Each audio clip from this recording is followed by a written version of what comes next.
It was that sci-fi movie I was watching the other day in the bath. TMI. Wait, you were watching a movie in the bath? Don't you ever watch like a Netflix in the bath? And you're like, yeah. No. I No. don't. How do you Oh. find time to take a bath? Where's all The this bath time coming time from, Sarah and I John? have learned is like the escape. It's like, I can't do anything for the kids. I'm in the bath. Oh, man. Do you take a bath at night? Yeah. Oh, it's like the best time. Best time. The Do you kids go to shower in the bed. morning before work? Are you? Yeah. Are you? Oh, you do them both? Yeah. What is going on? I'm in the bath right now. This, this Welcome to is madness. What are you Predator talking Minute about? Pod Bath. You're watching Netflix in the bath? This can't be new. What Oh are my you? gosh. It's a game changer. And you have the Bluetooth headphones. It's great. That does sound Oh, nice. That does sound nice. All right. I'll have to grab my $4 pair of scissors and bring them on bring them on over to the bath. a little manscaping. Just do everything.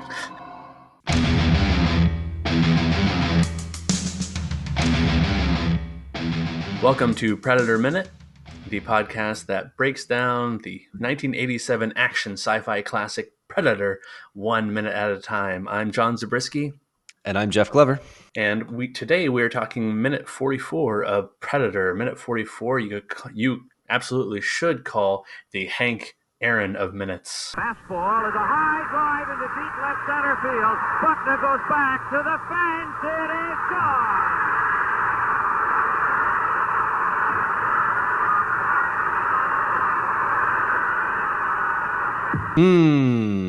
Hammerin' Hank. Classic. Yeah, it's a big name this week. Jeff, tell me a little bit about your history with Hank Aaron. My history is that I know he's a baseball player. Yeah. He held the record for the most home runs, right? Yes. Does he still hold that, or did Barry Bonds break it when he was taking all the drugs? Yes. Barry Bonds broke it when he allegedly took all the alleged drugs. Allegedly. When he allegedly played baseball. Got it. And was not definitely not allegedly. And then he was not Barry Bonds elected to the Hall of Fame somehow. Right. What? Somehow. Come on. But that's the extent of my Hank Aaron knowledge. I guess I know what like any casual sports fan would know about Hank Aaron. Yeah. Interesting tidbit that I remember reading about this in language arts. It just kind of tumbled into a baseball story when I was teaching a few years ago that I really appreciated. It was all about Hank Aaron. And one interesting tidbit is that when he was a kid, when he was growing up watching baseball and playing baseball, I forget where he lived, Alabama, I think. Anyway, wherever he played as a youth, there was one point in time where Jackie Robinson and the Brooklyn Dodgers came to play. So our minute 42 hero, Jackie Robinson, breaking the colored barrier of baseball, was this icon to Hank Aaron, which is super cool to think about. This, real life legend playing in front of you, and then you becoming a legend yourself. That's like out of a movie. Yeah, it's like out of a movie, but like it's real. Kind of like this movie. This movie really happened. The events of 1987. This is we're watching a documentary, right? I'm afraid so. There's just so many bodies in this movie. Just bodies. Just bodies. Just bodies. Just bodies. Just bodies.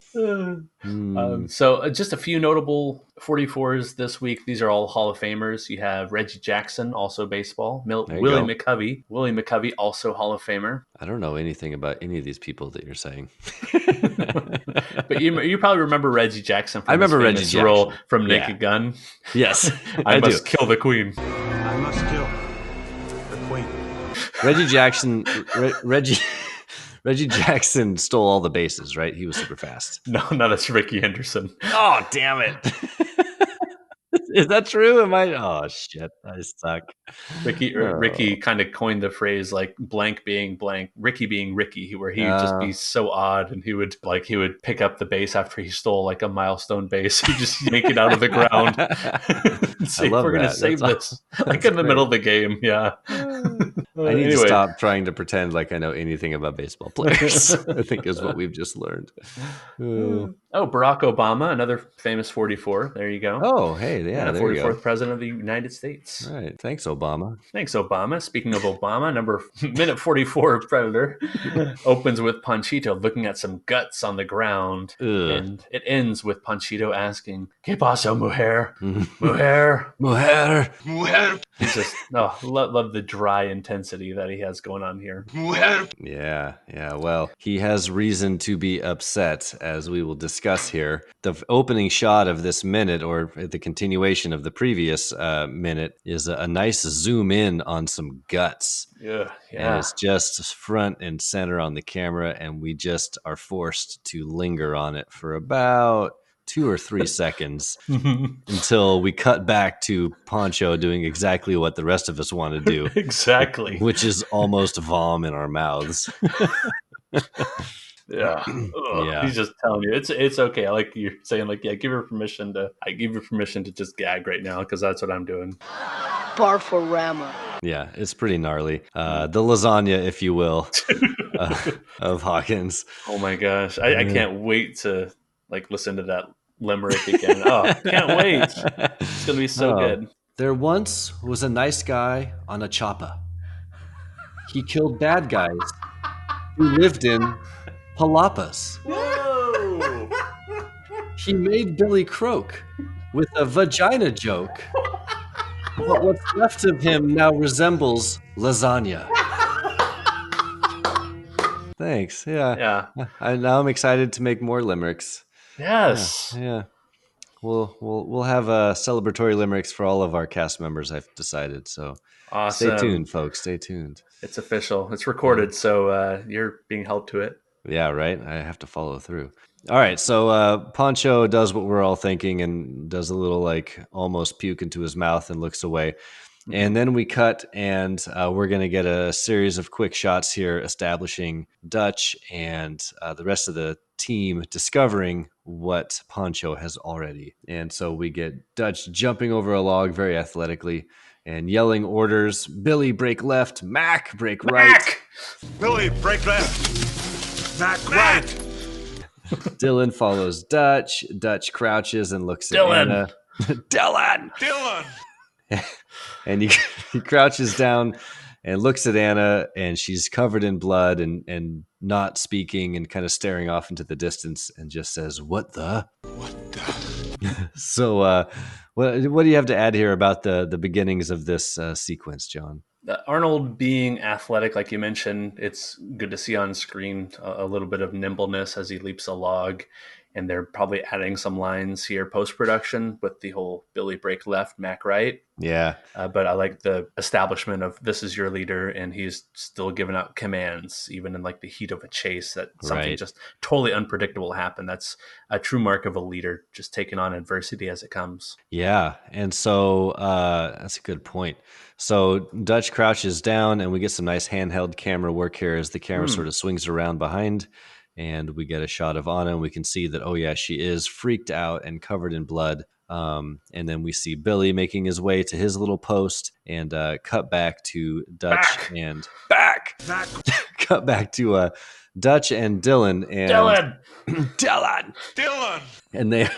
And they are assessing Anna and trying to figure out what has happened here. So we get some dialogue. We went from a dialogue-free minute to quite a bit of dialogue here. Are we wanting to dramatic line read the rest of this scene, or what are you thinking here? We can do it all in one fell swoop. I like it. Okay, so he gets the what the, and then Billy takes his position, and Dutch informs us that this isn't her blood. This isn't her blood. Yeah, I'm wondering how do you know that? How can you tell that right away? What's the telltale sign? I don't know anything about blood spat or anything like that. That was my first thought too. I was like, how does he know that just by looking at her? But maybe he's looking at her and seeing that she doesn't have any injuries on her face. Mm. And all this blood is like splattered on her face. You'd think it would, he's looking around for some sort of injury. So maybe his first instinct in that case was in fact the correct one, which is that this isn't her blood.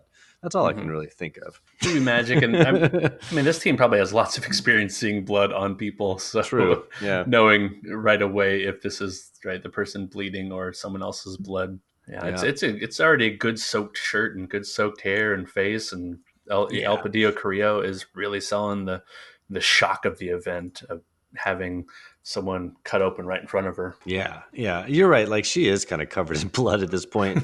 It would be hard for him to really know if it was hers or not. This isn't her blood. It pushes the scene along, pushes the story along, and then Dylan starts to blame Anna and says, "What the hell did you do to him? What the hell did you do to him?" And that's when Ponchito walks slowly out of the jungle behind Dutch, carrying Hawkins' gear. Yeah. Anything else left for this little part here? I guess I'll add on that you have the Silvestri score going on in the background. Oh, yeah. It's definitely moved on from the chase music to the suspenseful, haunting, just kind of not knowing what's next music, which I didn't say this a long time ago when we first saw the strung up bodies of Hopper and his men, but I feel like a strong connection back to then. Because he was playing similar music, not exactly the same music, but similar music, where it's just kind of like this almost Raiders of the Lost Ark-ish arc theme, where it's haunting, suspenseful. Yeah. There's a horror tinge to it.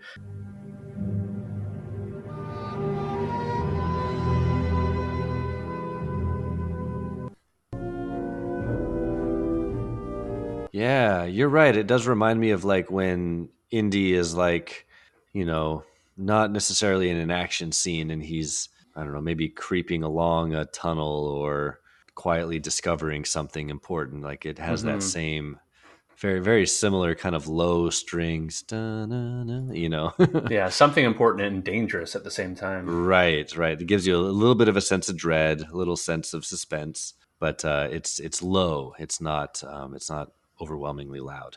All right, so Poncho comes out of the jungle here carrying Hawkins' gear, and Dutch is still kind of tending to Anna. Then Poncho exclaims, "Major, you better take a look at this." And casually, Dutch just kind of says, "Did you find Hawkins?" And then we get the great line. This is such a great line. Poncho says, "I can't tell." Major, you better take a look at this. Did you find Hawkins? I can't tell. And we get Arnold's reaction to that is pretty great. So early on we talk about Dutch's good facial Arnold's good face acting, where Ponchito's asking him about, do you remember Afghanistan? Oh, yeah. Oh, that's right. What does he say? He says, trying to forget it. Come on. That's right. And he's kind of jovial at that point as he's interacting with Ponchito. And then as Ponchito moves on, he has to, his face just kind of settles into this serious, grim that's right. expression. Yeah. Yes. We talked about that. And we get some of that same work here. And this is purely, purely reactionary, but the face is dropping and he's looking off in the distance. He has that stare fixed past Anna at first, and then he makes eye contact with Dylan. And we're going to see a lot of his face acting really carrying his moments when he's one-on-one with the Predator. Yeah, when there's like no dialogue in that, that act of the movie.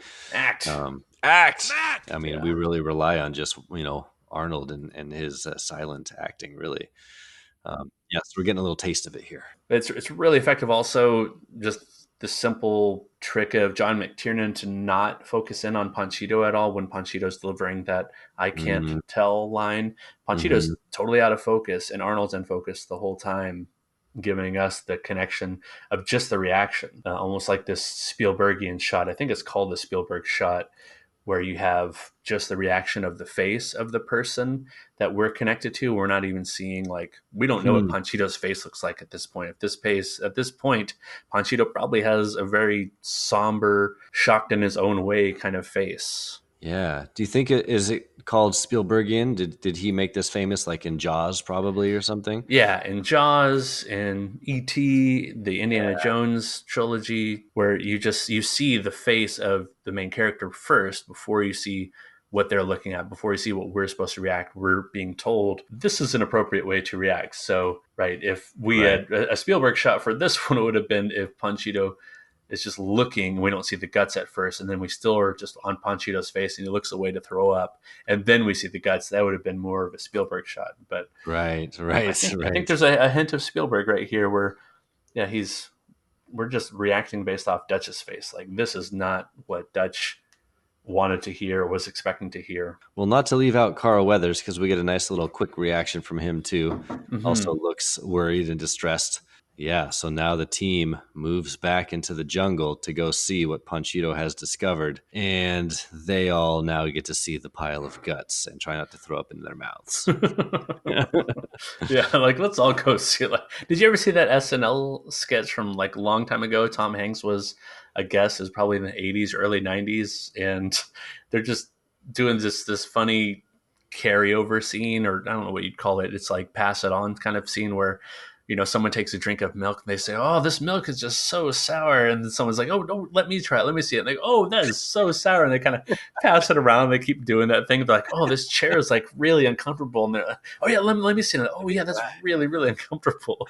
It's like, let's all go look at these guts. "Oh Right. yeah, that's really gross." Oh, That's like when someone says, "Oh, smell this. It smells so bad." exactly. Right. Like, no, I'm not going to come smell it. But Dutch, to his credit, he is not looking to the side, ready to barf. He's showing a little bit of sterner stomach. He is. He just takes it in. He stares at it and just lets it wash over him. And we get some more. We get some more dialogue here. He says to Ponchito, he says, "What? It's just bodies." It's just bodies. Just bodies. Oh man, Yeah. a whole different movie would have had Arnold like with some quip right there. I can't think of something good off the top of my head, but And like, I think we're missing out, right? We're not on. Sorry, I guess if he had a funny quote, yeah, that's in one way. But I think we're missing out in like this, seeing him act this dramatically during an action movie. I think we missed out on a good dramatic turn for him in later movies. I think he just went, I don't know, full comedian or full robot, and I think we really missed out on him being this kind of like leader or rough and tumble character who's not all fun and games, or who doesn't always have to have that whip, because he doesn't, to be effective. We see that here, and it's kind of a shame to me. yeah, you see some other action stars of this era that have gone on to do like more dramatic stuff. Like Sylvester Stallone is one that he's in the new Creed movies, kind of in a more serious role. Yeah. Jean-Claude Van Damme even has kind of his characters in his work in the last decade or so have been more serious and less campy, and in some cases a little more meta. Yeah, I guess Arnold had to take a hiatus from it all to go be the governor of California. Yeah, California. So back to the minute here, we get some dialogue, right? Yeah. So do you want to do a dramatic reading? So are we going to back up and do the whole thing here, or just do this section? I think we have to. Let's do it justice. Okay. So I'll be the red dialogue just randomly because red is my favorite color. You can be the orange one. Is that all right? Sure, sounds good. I'll be Ponchito. You be Dutch. I'll be Dutch. It's got belly so spurt. Billy. Okay. All right. Major, you'd better take a look at this. Did you find Hawkins? I can't tell. Walk, walk, walk, walk, walk, walk, walk, walk. Walk, walk, walk, walk, walk, walk, walk. What in God's name? I think it's Hawkins. Where the hell is his body? There's no sign of it. Ask her what happened. Walk, walk, walk, walk, walk, walk, walk, walk, walk. Que paso, mujer? Mujer! End. Scene. End Scene. minute, actually. End minute, yeah. Scene's not quite over. Yeah. No. Yeah. Very nice. Very nice. Very nice. Wow, the applause out there is deafening. You're welcome, everybody. Sit down, sit down. Please, you're on the road. Please. You're on the airplane, please. We have some podcasts to record. So this just saying it right there, the whole Major, you better take a look at this. That reminds me of Billy having something extra to say in the beginning when they found the Snuggle Shack, and he's saying, "Hey, there's something else. There's like these Yeah. these boot tracks," and also when Dutch is being called away from the Dylan conversation in the camp to Hawkins, who's telling him about what he's picking up on the radio about the surrounding guerrilla forces. Mm. So it's definitely like when you're a teacher like me, Hey. like you're just always being kind of pulled to the next thing. Like Mr. Z, I need this thing. Mr. Z over here. Mr. Z, I Oh my forgot to God, tie I my know. shoe. And Mr. Z, I need a drink of water. And Mr. Z, where do I Solve turn in your assignments? own problem, kid. Figure it out. God. Shut up. That's what Dutch should be saying. I know. Shut up. Figure it out. Shut up. It's all bullshit. That's what I want to yell to my students. It's all bullshit. Stapler is in the same place it was 7 months ago. It's all bullshit.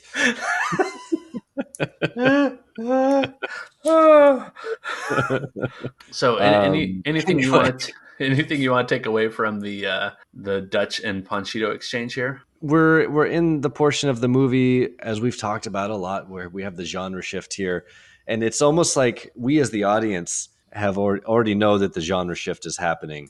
And it's like now all of a sudden the characters are catching up with us. Mm-hmm. And with all the dialogue that we get in this minute and coming up, it's them processing like what the fuck is going on in the jungle right now. Mm-hmm. And this is the first time that the predator has taken out one of their team. Yeah, so they're appropriately dismayed and shocked and are not quite sure what to make of it. Right, they don't know what's happening. I like how you're saying that they're catching up. They don't know if this is a guerrilla force or some other force. And we see Poncho is people react to stressful situations in different ways, and Poncho clearly is showing some anger here as he shouts at Anna, trying to get some answers, but she doesn't have the answers that he's looking for, at least not yet. Not yet. Yeah, and so we see different reactions from different characters. I think appropriately, Dutch stays cool and calm. He's clearly shocked and upset, but doesn't lose his cool. Poncho does a bit. He starts yelling at Anna. Dylan is just stoically watching all of this unfold, and those are the only three characters we really get so far. Yeah, and I have to imagine that Mac and Billy and Blaine are just doing their sentry duty and just standing guard. They're not taking in the scene yet, the carnage. I haven't seen the lasagna. They haven't seen. Speaking of lasagna, I mean, for one, lasagna used to be my favorite food, and now it's pizza. But hey, lasagna's still up there, but I don't know if it's going to be up there for very long.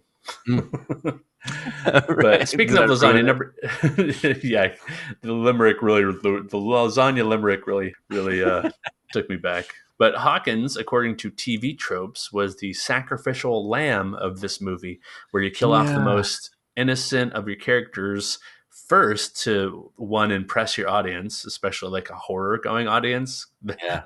Those horror nuts are gonna eat this up. Right. Yep. Nope. Yeah. You got to have a kill early on to keep everyone interested.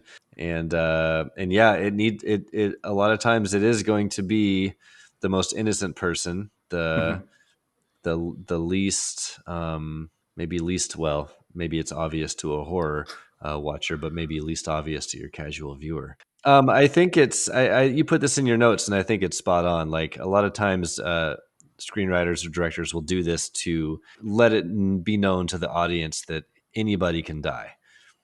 Right? Like there's no rules here. Anyone is fair game. Can I give you my favorite example of that from a horror movie? Oh, please. That's where I was going to go with this. I have a few of my own examples after your awesome example. This just popped into my mind, and it's by far my favorite example of this sort of thing. It's from Friday the 13th, Part 2. And I think I know where you're going with this. Do you? Is this the guy in the wheelchair? Yes. Taking a machete to the face. I think his name is Steve, and fucking Steve's in a fucking wheelchair. In a wheelchair. Like defenseless, essentially. And he is the first one, I think either the first or second one to get killed. His wheelchair plays like an integral part in his death, even. I mean, sort of. Like, he gets whacked to the face with a machete. Whacked. Whacked. But then, like, to add dramatic flair, he rolls off the porch. Yes. And rolls backwards down the stairs without falling. He stays in his seat the whole time with the machete stuck to his face. Yeah. It's one of my favorite. I love the Friday the 13th series. It's one of my horror kind of comfort food franchises. And that is up there in one of probably my top 5 moments of the whole series, just because as soon as that happens, you're like, oh shit, okay, here we go. Like, they just Right. straight up first degree murdered the dude in the wheelchair, like at minute, I don't know, 46 or something. Right. Oh my gosh. So that's my best example of that. Also, Mhm. Friday the 13th Part 2, one of the best of the series. Everyone check it out. Don't crash the recommends yet. Let's Right. This 40-year-old movie. So did you have some examples of this happening yourself, you said? Yeah, and there's one I have to ask about too, because I don't really know, because I don't know this this reference. But I'll know the first few here. At the beginning of Temple of Doom, Indiana Jones is doing some dealings for an archaeological item with yes. yeah, some rich businessman in is it in Shanghai? I think it's in Shanghai. They're in that like speakeasy club or whatever. Yeah, Yeah. and the speakeasy Shanghai club. Oh, Club Obi-Wan, by the way. I don't know if you caught that. Is that right? Wow. Yeah, it's nice. called Club. I love that little tie-in. So fun. That's nice. Yeah, Indiana Jones made a plug there for you. There you go. Yeah, okay. But in the beginning, he's in the dealing. They're training guns on him, as any back dealing is going to end. And then his backup is this waiter named Wuhan, who's holding a gun to the bad guys. But the champagne bottles all go off, and then one of the pops happens to be a gunshot that hits his little sidekick, his sidekick Wuhan, and Wuhan basically dies in his arms and is talking about these adventures he and Indy have or had in the past. Yeah. I followed you on many adventures into the great unknown mystery. I go first, Indy. That on his white coat jacket, right? Yes. Just a master movie making by Spielberg.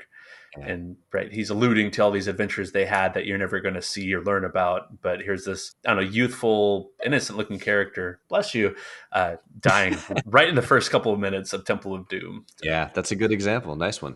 Yeah. There was also any kind of red-shirted ensign from Star Trek. Oh, is that a thing? Yeah. And yeah, just ask Adam about it sometime. Adam Pranica. Say, hey, red shirts are a thing, right? Yeah, because like every episode they'd be like, okay, so to the surface, we're going to send Captain Kirk, we're going to send Spock, and Ensign O'Mallaghan. And he's wearing a red shirt. You're thinking, which one's not going to come back? Jerry. Jerry from accounting. Right, yeah. Let's bring up David from the HR department. Yeah. Boy, my first mission. Yay! Julianne Moore in Children of Men, in one of the few long scenes in that movie, she dies in the car ride through the woods with all the people coming down through the woods. Oh, such a great scene. Yeah, one of those great shocking scenes. Whoa, what? Drew Barrymore in Scream. Oh, famously. good one. Yep, yeah. Famously. Yeah. Kill off a famous person in the first 20 minutes. Yeah, someone who's known. It's like at the time, I think she's mostly known for child acting and E.T. Yeah. and maybe a few other movies. But yeah, totally. Rom-coms, I think. Yeah. What was that? A few rom-coms, I think. Steven Seagal in Executive Decision. Oh, fucking good pull, dude. Yeah. That's a great call. Yeah. Although that might be Sacrificial Lion, but we'll touch on that. We'll touch on that when we hit upon Blaine. Sacrificial douche. Sacrificial douche. Steven Seagal's a douche. Heard it here first. Don't at me. Steven Seagal. Yeah. He's going to get angry. He's going to hit my DMs. Keep the change. In Star Wars, of course, famously, Luke's aunt and uncle, Aunt Beru and Uncle Owen. Yeah. They're fried off screen by the stormtroopers in the comes across their bodies, the just bodies. Right. Just bodies. Just bodies. Just bodies. And then this note was in TV Tropes. It says Death Proof with the first protagonist cast. If you could talk about that for a minute, because I know that's one of your all-time greats. Yeah, Grindhouse. Yeah, Death Proof is a movie that's really broken up into two halves, and we have a completely different cast of characters in the first half versus the second half. Ooh. Yeah, and so Tarantino does this great thing where he I think a lot of other directors, if they were going to do this, where introduce a bunch of characters and then kill them off in an incident, they would do that rather quickly. Tarantino does not. I mean, by the way, sorry, spoilers for anyone who hasn't seen Death Proof, but oops. But it's drawn out. Like, we get to know this cast of characters for a good, God, I want to say at least 45 minutes. Whoa. And it's a group of girls, young women, I should say, and they live in Austin, Texas, and it's a one crazy night type of story where it starts with them in the afternoon and they're driving to the bar and kind of what transpires over the course of the bar. But then that's when we meet our antagonist, Kurt Russell, playing Stuntman Mike. I don't want to give away too much, I guess, Sure, although I've kind of spoiled already. But in the end, we lose that entire cast of characters to our serial killer, Stuntman Mike. Wow.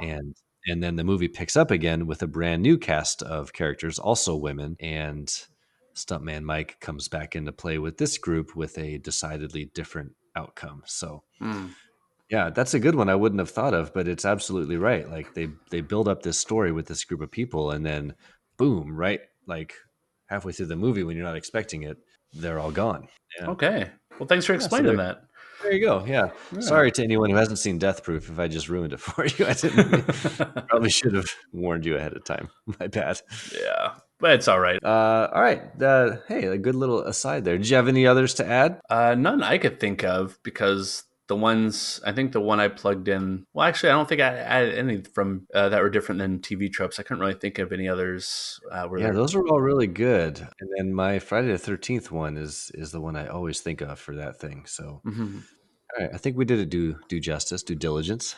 Yeah. I think the last couple things I'll add is that in the commentary, John McTiernan is finally coming around to talk about the active camouflage costume. He's not talking about this scene, of course. He's backtracking all the way back a few minutes. He's talking about that hole in the jungle effect was the man in the red suit. And I saw this in your notes. I'm sorry to interrupt, but that's right.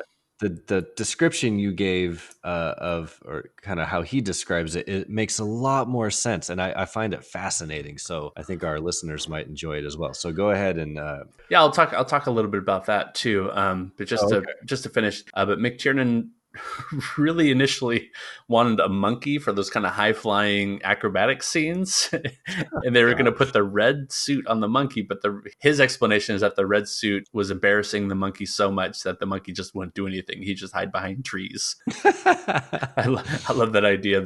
This monkey just, this is not working. Right. Like, you're going to have to get me out of this suit. I'm going to need to go play with my monkey friends. I'm so glad that didn't work, though. Yeah. In hindsight, like, that would have been. Ugh. Yeah, that's kind of icky feeling. Yeah, not good. Come on, monkey dude. It's like, no, come on, McTiernan. Yeah. You killed a scorpion. Let's stop there with the right. the animal abuse. Yeah, but I was able to find a little bit more easily digestible information for me understanding the invisibility effect on IMDb. This is the description, and again, it's much more simple language than Joel Hynek on the VFX blog explaining. Like, no, it's just this, and this. And oh, yeah, no, I don't know what any of those words mean, but okay. Right. They say on IMDb, the invisibility cloaking effect was achieved with a bright red suit because it was the furthest opposite of the green of the jungle and the blue of the sky, the size of the predator. The red was removed with chroma key techniques, leaving an empty area. The take was then repeated without the actors using a 30% wider lens on the camera. And so you'll probably notice that when the predator is invisible in these scenes, it's either a static shot, no movement at all, or the camera is not moving that quickly. It's pretty slowly panning over with the action scenes with the invisible predator. So we'll watch for that when it is Invisible Time. It continues to say, when the 2 takes were combined optically, the jungle from the second take filled in the empty area. Because the second take was filmed with a wider lens, a vague outline of the alien could be seen with the background scenery bending around its shape. And I believe that goes together with what Joel Hynek was saying, where they took that outline and they would just repeat that outline in these concentric outlines, just like a smaller one, then a smaller one, then a smaller one. And then it creates this like light that bending gives that effect. ripple effect. Kinda. Yes. Yeah, that's fascinating. I had always wondered like how they got that as a practical camera effect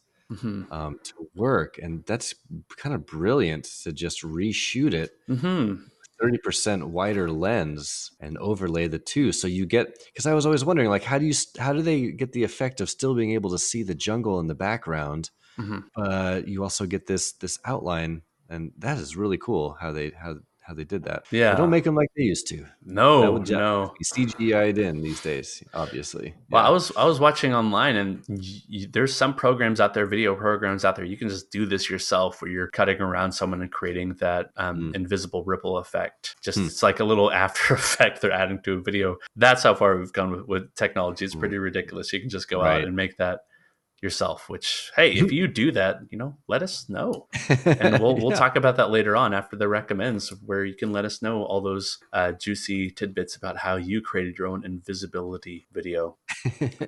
But yeah, we can dive into the recommends. I believe you have a recommend that coincidentally I was going to talk about, so I'm going to let you have that one. I'll talk about a different one. Oh, so kind of you. Hey, I was going anytime. to, anytime. I was going to talk about a straight-to-Netflix sci-fi movie. I'm a little bit of a sucker for these straight-to-Netflix sci-fi movies because they're usually pretty easy watches and kind of have interesting stories.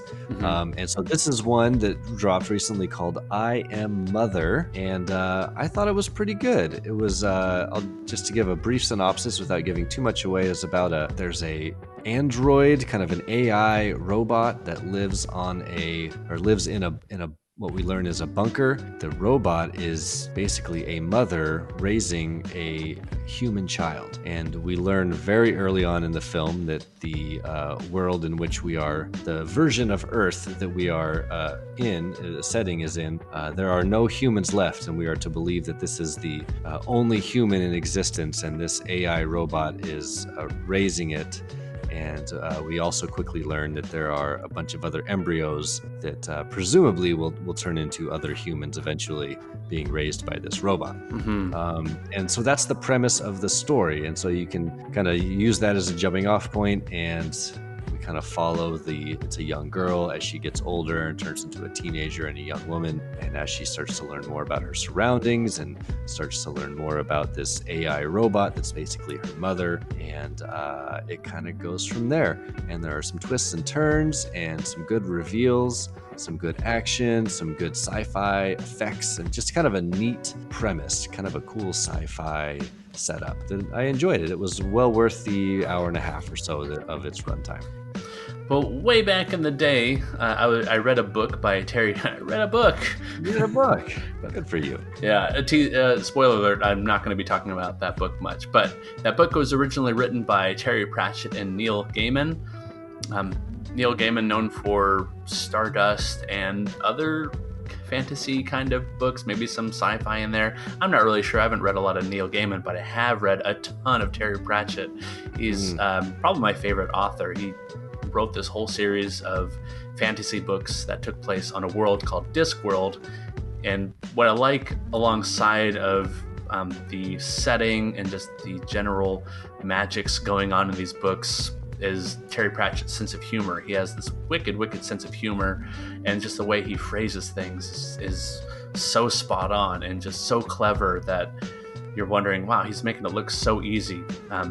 But these two authors joined forces in, I believe, the late 90s, maybe early 2000s, to write this book called Good Omens, a standalone work about the coming end of the world, this coming battle between heaven and hell, between angels and demons. And Neil Gaiman is able to keep the whole story grounded, and Terry Pratchett is able to work in his goofy, eclectic, eccentric characters and his sharp wit and sense of humor throughout. And just recently, Amazon put together a show based on this. I don't know how many episodes are in this show. I'm on episode 6. My guess is they're probably just 6 episodes because it's British, and British things tend to be shorter and of higher quality when it comes to TV. But so far, I am really loving this series. Like I said, Amazon Video, so you can find it on Amazon Prime or Prime Video, Video Prime, whatever it's called these days. What's the title of the show? Is it the same as the book? Yeah, Good Omens is also the title of the show, and by far the highlight of the show, as well as the book, is the relationship between this angel, Aziraphale, and this demon, Crowley, who have been living on Earth since the beginning of biblical time. So you see their journey together throughout Adam and Eve, and then throughout different historical events. They're interacting with Shakespeare, they're interacting with the French Revolution, World War II, and their relationship is just magical in the book, and especially on screen. The two characters, or the two actors, have really good chemistry, and their whole deal is that they don't want the end of the world to come because they just love living the human-like Earth life. So they're doing all they can to put off the end of the world and like stop the Antichrist from coming into power and making Armageddon come about. So there's a lot of humor there, a lot of good characters, some deeper thinking kind of motivations going on. I highly recommend it. Good Omens. Find it on Prime Video. I think it's honestly better than the book because it's probably the first thing I've seen of Terry Pratchett's work that came to the screen, and that is still enjoyable. A lot of his stuff is hard to translate to the screen because of that sense of humor, and they do a good job because they keep Frances McDormand, the voice of God, throughout this series. She keeps delivering his lines just like they would have been written in the book, and I think that's a strong way to go about that. Wow. Yeah. That's cool. I have heard of Terry Pratchett before. I hadn't heard of the other author. I've never read anything by either of them before, though. So Okay. Next time I decide to pick up a book, I don't know when that will be. Once my kids are moved out of the house, maybe. Yeah. No, but in all seriousness, that sounds good. I'll have to check it out. Okay, cool. Good Cool. recommend. Thanks.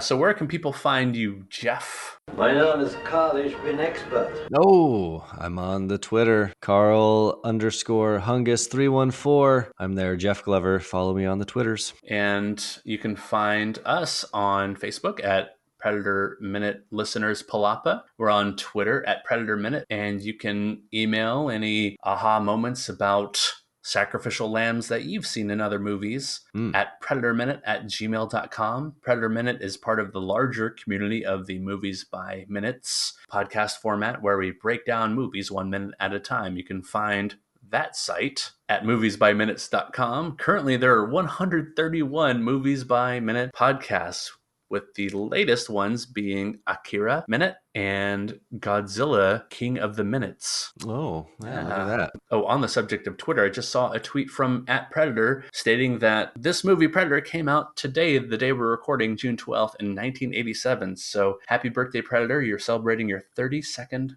birthday. Hey. Yay. Very nice. 2 to the 5th power. All right. I was going to say, who is it? The Shaquille O'Neal of minutes? Yeah. Oh, no. Shaquille O'Neal of years. From this day on, I would like to be known as the Big Aristotle. We're back in the sports numbers. Let's move on. So for Predator Minute, I've been John Zabriskie. And I am Jeff Glover. And until next time, stick around. Stick around. Stick around. Stick with the gorilla trail. Stick around. Stick around. I can't tell. Walk. Que paso, mujer? Mujer!